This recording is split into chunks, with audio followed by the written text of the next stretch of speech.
Hi, I'm Dr. Jesse John, Assistant Professor, Department of Anatomy, Jyoti Vidyapeeth Women's University, Jaipur. And today we will discuss connective tissue and ligaments. Namaste, हमेशा खुश रहो बिटिया. And first we will discuss the connective tissue.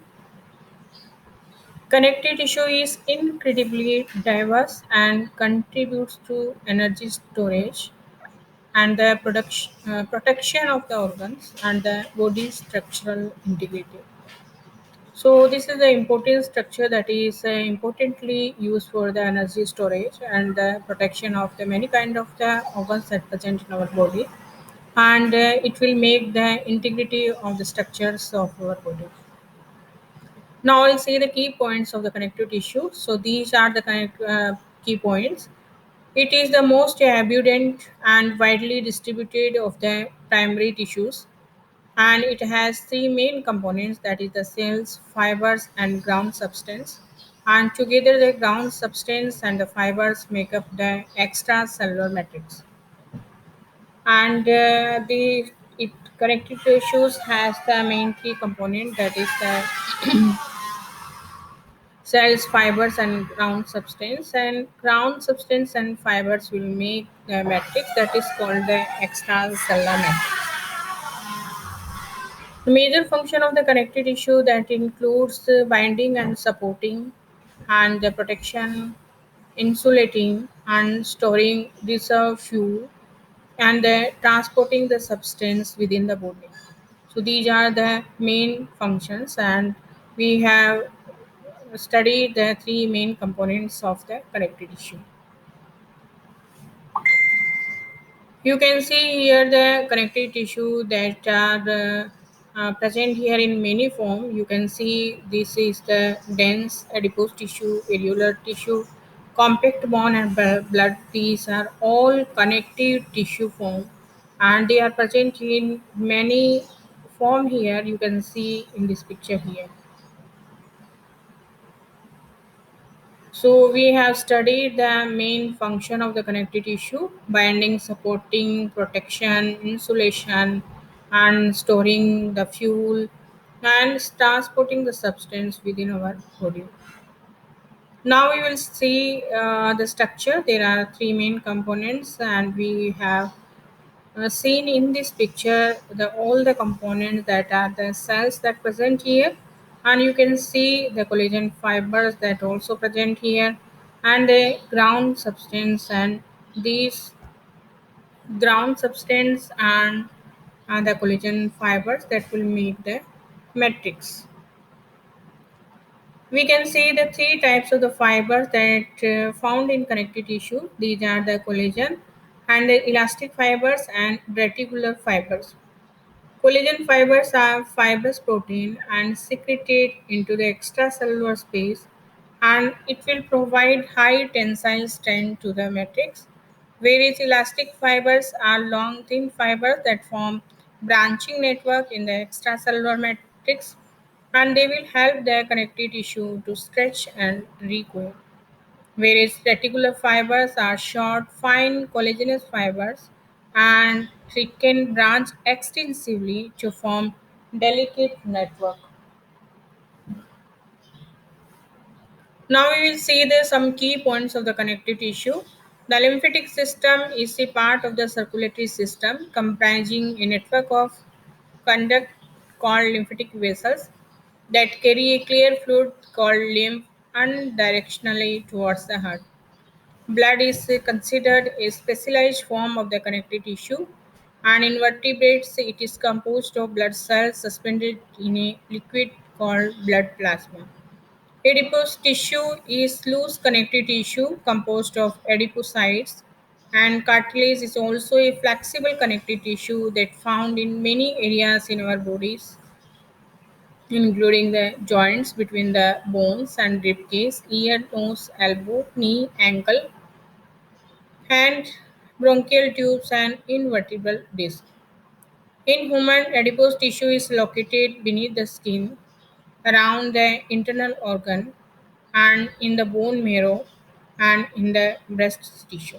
So these are the connective tissue that found in the body in the various form. we have studied here. Now we will see the cartilage. It is a type of dense non-vascular connective tissue and usually it found at the end of the joints, rib cage, ear, nose, throat, and between the invertebral disc. Adipose tissue, this is the also connective tissue that stores fat and make the cushion and insulate the body. And blood is the vital fluid flowing the bodies of many types of the animals and usually conveys nutrients and oxygen. In vertebrates, it is colored because of the hemoglobin and it will make the blood red and conveyed by the arteries and the veins and pumped by the heart and usually generated in the bone marrow. Now we will divide the connective tissue into four main categories. These are the connective tissue proper and cartilage, bone and blood. Connective tissue proper. So we further divided into the loose and dense connective tissue. Loose connective tissue divided into areolar connective tissue, adipose and reticular. And the dense connective tissue we further divided into the dense regular, dense irregular, and dense elastic. Now we'll see the areolar connective tissue are widely distributed and serve as a universal packing material between the other tissue and it is a function of the areolar connective tissue includes the support and binding of the other tissue and it helps in defending against infection when a body region is inflamed. The areolar tissue in the area soaks up the excessive fluid as a sponge and affected area swells and become puffy, a condition called edema. Now you will see the adipose tissue and we call it body fat also. Adipose tissue is a yellowish in color and that is in paraffin section we can see and where the lipids wash out. The loose connective tissue, the composed of the adipocytes, and it is technically composed of roughly only 80% fat. Main role is to store energy in form of the lipids, and it make the cushions and insulate the body. Two types of the adipose tissue are white adipose tissue and brown adipose tissue. And white adipose tissue or the yellowish adipose tissue found in human body. Reticular connective tissue, it resembles areolar connective tissue, but the only fibers in its matrix are the reticular fibers, which form a delicate nerve network. The reticular tissues are limited to certain sites in the body, such as the internal frameworks that can support lymph nodes, spleen, and bone marrow. Dense regular connective tissue, this consists of a closely packed bundle of the collagen fibers running in same direction and these fibers are slightly wavy and stretch a little bit. While the tensile strength of the collagen, this tissue forms tendons, aponeurosis and ligaments and this tissue forms also the fascia which is a fibrous membrane that wraps around the muscles, blood vessels and the nerves. Now we will see the dense irregular tissue. This has the same structural element as dense regular tissue, but the bundle of the collagen fibers are much thicker and arranged irregularly. And this tissue is found in areas where tension is exerted from many different directions, and it is the part of the skin dermis area, and it will found in the joint capsule of the limbs. Now you see the elastic connective tissue. The main fibers that form these tissues are elastic in nature, and these fibers allow the tissue to recoil after stretching. And this is especially seen in the arterial blood vessel and walls of the bronchial tubes.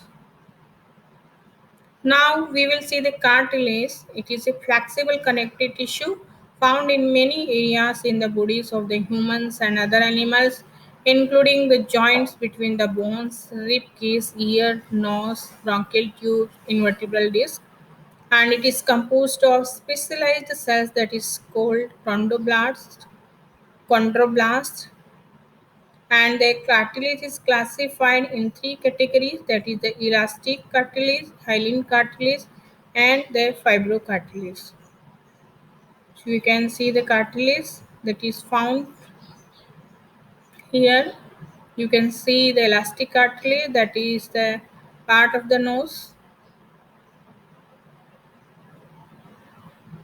and you will see the fibrous cartilage that is found in between the joints.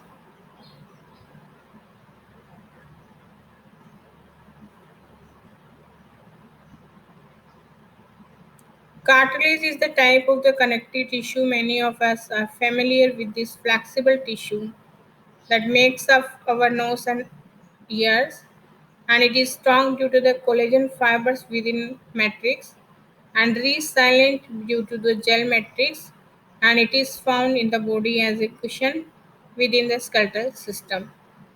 Now we'll see the elastic cartilage. It is similar to the hyaline cartilage but more elastic in nature, function to maintain the shape of the structure while allowing flexibility, and found the external ear in epiglottis. Hyaline cartilage most evident of all cartilage in body, and matrix appear transparent, provides stronger support while providing pads for shock absorption, and it is a major part of the embryonic skeleton and costal cartilage of the ribs and cartilage of the nose, trachea, and larynx. Fibrocartilage, it is a blend of hyaline cartilage and dense regular connective tissue. Because it is compressible, resists tension well. Fibrocartilage is found where strong support and the ability to withstand heavy pressure are required. It is found in the invertebral disc of the bony vertebra and knee meniscus. Bone tissue is also called the osseous tissue, and it is relatively hard and lightweight in nature and mostly formed of the calcium phosphate in the chemical arrangement termed calcium hydroxyapatite. Bones are the fourth example of the connective tissue, and it is made up of different types of the connective tissue including bone tissue and marrow, and it is spongy and compact depending on the organization of the cells and the matrix. So this is the long bones. Now we'll see the blood. It is also the specialized form the connective tissue, and it will found in animals that delivers necessary substance, nutrient, and oxygen, and it is a atypical connective tissue since it does not bind, connect, or network with any blood cells. It is a made up of blood cells and surrounded by a non-living fluid called plasma.